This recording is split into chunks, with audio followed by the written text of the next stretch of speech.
Today on Daily Vice. Jason Pinsky has been advocating for New York's medical marijuana program, known as the Compassionate Care Act, for the past 3 years. The law passed in 2014, but a growing group of advocates believe it didn't go far enough, restricting patients' access to medication. As a patient, it's very, very frustrating. For part 2 of our series, Vice traveled with Jason to the New York State Capitol as activists urged lawmakers to expand the current program. I'm Janelle Ambrose, and this is Daily Vice.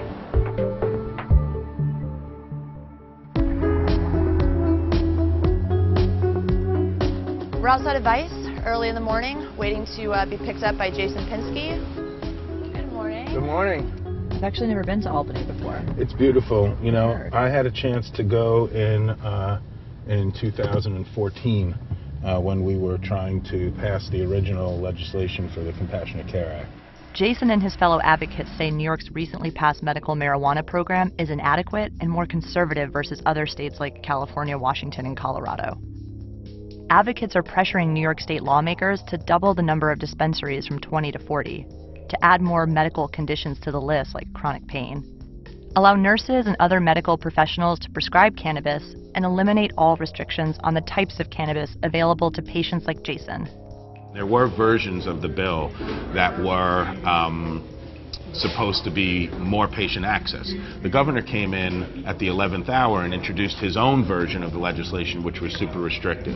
So now we needed to kind of wait for that to go into effect before we can try to expand it. Jason co-owns Fedasau. It's a popular barbecue restaurant here in New York City. Jason hurt his back 15 years ago, which developed into chronic pain. So to manage that pain, Jason was prescribed OxyContin, a lot of OxyContin. Coming out of surgery, they wound up giving me 40 milligram tablets. A day?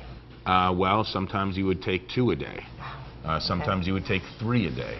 Over time, you build a tolerance. And by 2005, 2006, you know, now you're years in, okay? And my medication had elevated, so now I was on 80 milligram tablets, and they prescribed 3 of those to me per day.